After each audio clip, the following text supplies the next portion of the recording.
এই যে তোমরা যারা আমাকে বলো যে আপু আপনি শুধু বউদের কষ্ট নিয়ে কথা বলেন, আপনি তো কখনো শাশুড়িদের কষ্ট নিয়ে কথা বলেন না। শাশুড়িদেরও তো অনেক কষ্ট আছে, তাই না? শুধু যে বউরা অন্যায় করে তা তো না।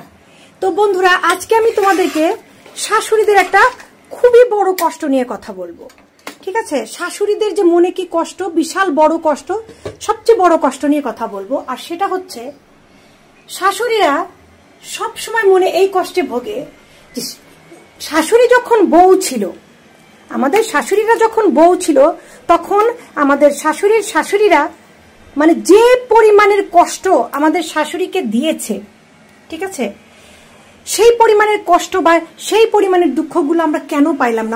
আমরা কেন এত আরামে আছি আর কি? এত আরাম আল্লাহ আমাদেরকে দিছে।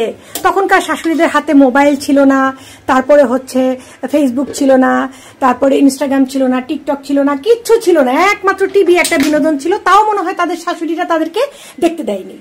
অথচ আমরা এখনকার বউরা সারাদিন মোবাইল টিপি, ঠিক আছে? আবার রান্না বান্নার রেসিপির জন্য শাশুড়িকেও জিজ্ঞাসা করতে হয় না, ইউটিউব দেখে দেখে রান্না করি। আমরা অনেকে স্মার্ট। আমাদের এই সুখ শাশুড়িদের সহ্য হয় না, বুঝছো?